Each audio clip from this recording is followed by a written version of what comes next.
मेरा नाम शाहिद सलीम है, मैं जीपी हूँ यहाँ पर मैनचेस्टर में, और अलीगढ़ से मैंने एमबीबीएस किया था और एमडी किया था। मैं 1985 में मैंने शुरू किया था एमबीबीएस, तो आप समझ सकते हैं मैं कितना पुराना इंसान हूँ। ढूंढने से मिलेंगे हमारे जैसे। तो वैसे हमारे साथ और भी लोग हैं शमशाम भाई, ज़ियाउद्दीन भाई। I know. तो आप सबको अलीगढ़ की एलुमनी के जानिब से खैर मक़दम करता हूँ और इस्तक़बाल करता हूँ। उम्मीद है आप लोग मैं खैरियत से होंगे, और इतनी खुशी हो रही है कि मैं लफ्ज़ों में बयान नहीं कर सकता हूँ आप सबको इकट्ठे देखकर, माशाअल्लाह। और बहुत से लोगों को से तो बहुत अरसे के बाद मुलाकात हुई, तो it's a really pleasure to see you all. Thank you so much for coming to make it. ताली बजा दो जल्दी से। Thank you so much. अच्छा, ये जो है आज का प्रोग्राम है, ये है शॉर्ट टॉक है, और वो एक जो है वो रेजिलियंस के ऊपर है, और दूसरा हमारा वॉकिंग ग्रुप है यहाँ पर, साउथ मैनचेस्टर मुस्लिम वॉकिंग ग्रुप। तो उसके लिए जो है वो हमारे लीड हैं आमिर हन्नान, वो आपको बताएंगे उसके बारे में। तो are you all okay to start? या शुरू करें? Okay then. आपको रेजिलियंस के बारे में पता होगा, आई एम श्योर आप सब ने कहीं ना कहीं देखा होगा रेजिलियंस, हर आदमी बात कर रहा है रेजिलियंस के बारे में। और रेजिलियंस जो है बहुत ज़रूरी है। रेजिलियंस बेसिकली आपकी सलाहियत है कि आप एडवर्सिटी को कैसे झेलते हैं, कैसे बाउंस बैक करते हैं, कितनी सलाहियत है आपके अंदर कि बाउंस बैक करें और रिकवर करें फ्रॉम द हार्ड टाइम्स। तो वो दैट इज़ रेजिलियंस, और उसके लिए जो है वो हर इंसान के अंदर जो है उसको डेवलप करने की कोशिश करना चाहिए। कुछ लोगों के अंदर कम होता है, कुछ लोगों के अंदर ज़्यादा होता है, लेकिन हम सब को ये कोशिश करना चाहिए कि अपने रेजिलियंस का जो स्टेटस है, जो हालत है, उसको बढ़ाएं, इम्प्रूव करें। तो I'll just go through a few slides. It's a big challenge, it's a hard really, लेकिन वो एक चैलेंज है। और उसके बाद जो चैलेंज है वो वेदर का है। सर्दी बहुत होती है यहाँ पर, क्या ख्याल है आप लोगों का? है ना, बहुत सर्दी होती है कम वक्त। कभी मेरा तो पैर जब तक गर्म ना हो तो नींद नहीं आती है। तो आप बताएं क्या करते हैं आप लोग उसको गर्म करने के लिए? हाँ जी, I know, hot water bottle, perfect. मैं बताऊँ मैं क्या करता हूँ? मैं बेगम का हेयर ड्रेसर मोज़े में लगा के कभी कभी मोज़े को माइक्रोवेव में हल्का गर्म करके ट्राई कीजिएगा, you will love it. I know, मेरी बेगम को भी नहीं पता है कि उनका हेयर ड्रेसर कहाँ इस्तेमाल हो रहा है। अच्छा, ये जो है उसके बाद आपको जाहिर है कि वर्क कल्चर चैलेंजेस, यहाँ पर जो चैलेंजेस है, वर्क कल्चर बिल्कुल मुख्तलिफ है। आई एम श्योर कि आप सब लोगों ने देखा होगा।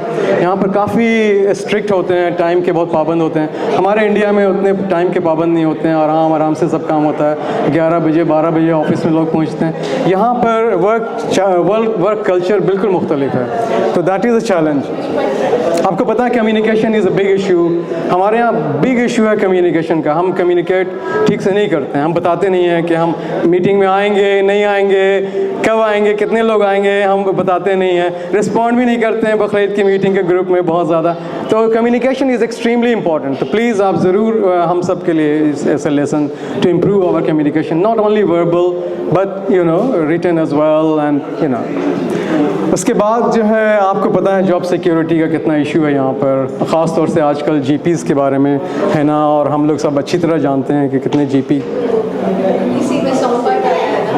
अच्छा आया है कुछ, हाँ, तो वो एक मसला रहता है जॉब सिक्योरिटी का, दैट इज़ एन इशू।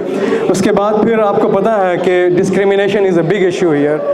बहुत सारे लोग इसके शिकार होते हैं, रेसिज्म के शिकार होते हैं, और मुख्तलिफ अलग अलग तरह के शिकार के जो डिस्क्रिमिनेशंस होते हैं उसके शिकार होते हैं। तो this is a big issue. Social isolation, हम अकेले होते हैं, काम पे से आते हैं, घर बैठते हैं, टीवी वॉच करते हैं, दैट्स इट। उसके बाद कभी मौका मिलता है तो हम इंडिया बात कर लेते हैं या कुछ लोगों से बात कर लेते हैं। ये एक बहुत बड़ा इशू है हमारे लिए, एक बहुत बड़ा चैलेंज है, ख़ास तौर से बाहर वालों के लिए ज़्यादा चैलेंज है, इसलिए कि लोकल्स तो पब में बैठ के गपशप कर लेते हैं, हम लोग पब भी नहीं जाते हैं। मेरे ख्याल में कोई ऑल्टरनेटिव ढूंढना पड़ेगा पब का, है ना शमशान भाई? कोई पब का कोई ऑल्टरनेटिव कुछ नहीं हो सकता? अच्छा, चाय वाला, oh that's a good idea, चाय वाला, या देयर शुड बी चाय वाला। अच्छा, ये बच्चे यहाँ पालना इज़ अ चैलेंज, आप सब गुजर चुके हैं उससे। बच्चे पालना इज़ अ चैलेंज। छोटे बच्चे होते हैं, उनको इंडिया में हम लोग तो फिक्र भी नहीं करते हैं, और बच्चे पल जाते हैं, उनको घर में काफ़ी लोग होते हैं देखने के लिए। यहाँ पर इट्स अ बिग चैलेंज बच्चों को ग्रो अप करना। फिर जैसे आप चाह रहे हैं बच्चों को, जिस तरह से चाह रहे हैं बच्चों को ग्रो अप करना अपने मज़हब के साथ लेते हुए, वो एक बड़ा चैलेंज है। फिर उसके बाद जो है हाउसिंग, आपको पता है कितना मुश्किल है हाउसिंग, घर ढूंढना कितना मुश्किल है। ऐसी जगह घर ढूंढें जहाँ पर कि आप मस्जिद भी पास में हो और फिर आप दूर भी नहीं हो, अपने समाज से, अपने लोगों से दूर भी ना हो, दैट इज़ एन इशू। और स्कूल भी पास में हो, ग्रामर स्कूल भी पास में हो, तो this is an issue. Health issues, आपको पता है यहाँ पर क्या हाल है। हम सब काफ़ी लोग NHS में काम कर रहे हैं, लेकिन आपको पता है कितना वेटिंग टाइम है NHS का। हम लोगों के लिए भी एक इट्स ए बिग इशू कि कैसे how to get quicker health, even if we are doctors, तो दैट इज़ एन इशू। उसके बाद जो है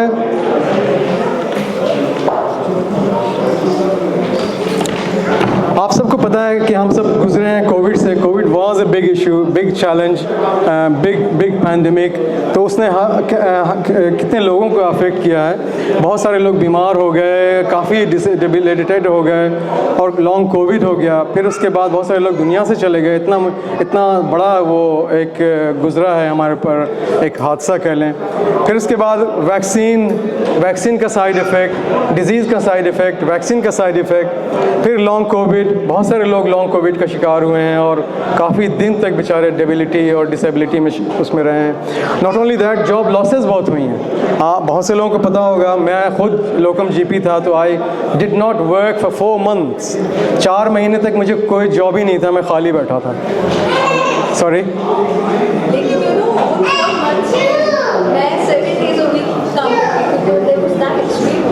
अच्छा, अच्छी, हाँ, ऑफ कोर्स मुझे याद है। और जाने में भी जो GPs हैं जो बैक हुए हैं काम पे, उनको भी ख़तरा रहता था। मुझे याद है हिना बता रही थी कि वो पूरा एंटीसेप्टिक से पूरा वॉश करती थी, पूरा वो कीबोर्ड एंड एवरीथिंग, है ना, सारा। अभी भी कर रही हैं? अच्छा, दैट्स इट। आपको पता है बहुत सारे रिलेशनशिप इश्यूज़ हुए हैं कोविड के दौरान, बहुत सारे लोगों का रिलेशनशिप ख़त्म हो गया। तो it was a really big challenge.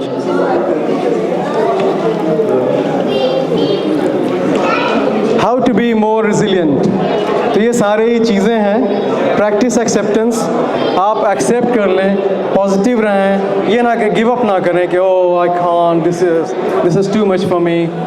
Don't say that, be positive. अच्छा, इसको चीज़ों को पॉजिटिव वे में आप उसको लें। और फिर कहते हैं बिल्ड सोशल कनेक्शंस।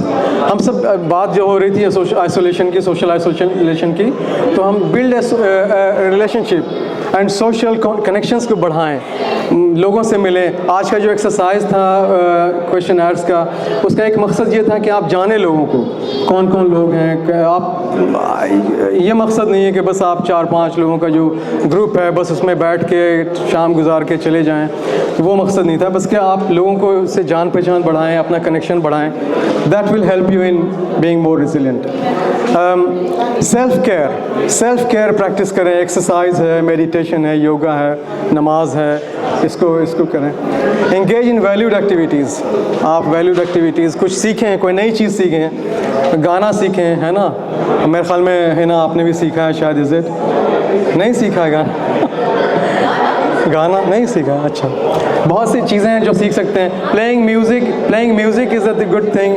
आप सीखें, कोई नया म्यूज़िक आप बजाएं, सीखें। स्पेंडिंग टाइम इन नेचर, तो स्पेंडिंग टाइम इन नेचर में जो है वक्त गुजारें। और nature is a big stress buster. उसके बाद जो है वो बेकिंग, कुकिंग, ख़ास तौर से मर्दों के लिए, specially for man, it's very important. Experience से बता रहा हूँ मैं। अच्छा, make adjustment to work, meaningful work होना चाहिए, वो एडजस्ट करें कुछ चीज़ें में काम के अंदर। पेरेंटिंग एडजस्टमेंट आप करें, कुछ ऐसा करें कि बच्चों को लुक आफ्टर करें, कोई ऐसा सिस्टम हो ताकि आप बिल्कुल घबरा ना जाएं, ऊब ना जाएं कि बच्चों को देखते हुए। फिर उसके बाद जो है दूर रहें, न्यूज़ और मीडिया से दूर रहें, है ना, और सारी सुबह से शाम तक नेगेटिव खबरें आ रही हैं तो उससे दूर रहें आप।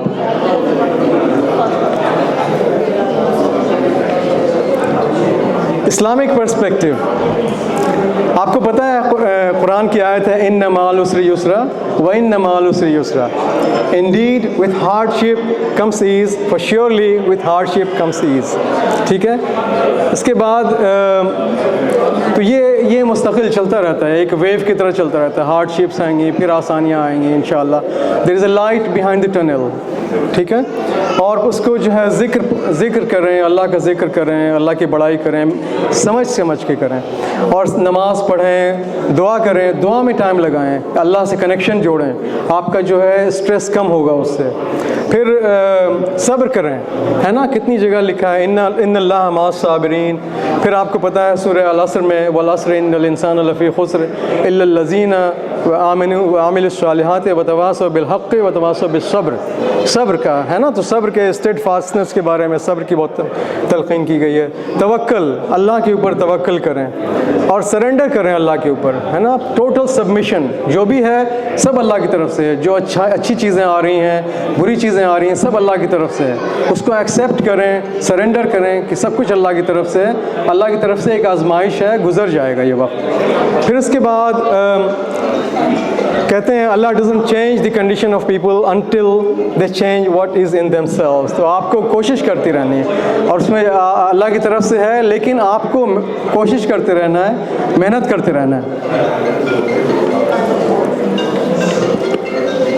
बहुत सारे एग्जाम्पल्स हैं, आपको सबको पता है कि इतने हार्डशिप्स और भी लोगों के साथ गुजर चुका है, और हम तो कुछ भी नहीं है, बहुत सारे लोगों के साथ बहुत मुश्किल वक्त गुजरता है। आप देखें यूसुफ़ अलैहिस्सलाम कुएं के अंदर, इमेजिन करें अपने आप को कुएं के अंदर हैं, आपको कोई पुरसान हाल नहीं है, आप उसमें मर सकते हैं आप। तो यूनुस अलैहिस्सलाम के बारे में देखें, मछली के पेट के अंदर है ना यूनुस अलैहिस्सलाम, कितनी मुश्किल का वक्त हो सकता है, जस्ट इमेजिन। आप सर सैयद का, हमारी यूनिवर्सिटी के जो बानी हैं सर सैयद रहमतुल्लाह अलैह, उनके बारे में सोचें कितने मुश्किल के वक्त से गुजरे वो, and he beat all those obstacles and hardships. ठीक है ना। फिर उसके बाद आप देखें, आप अभी करंटली गाज़ा का देख लें, आप कितना मुश्किल हो रहा है, कितनी परेशानी झेल रहे हैं वो बेचारे, हम तो तसव्वुर भी नहीं कर सकते जितनी मुश्किल और परेशानी में गुजर रहे हैं वो। अल्लाह उनकी परेशानी आसान करे, उनकी मुश्किलात आसान करे। और फिर ये है कि हस्बुनल्लाह व निअमल वकील, sufficient is for us is Allah and how excellent a manager. शुक्रिया बहुत बहुत, थैंक यू सो मच। इसके बाद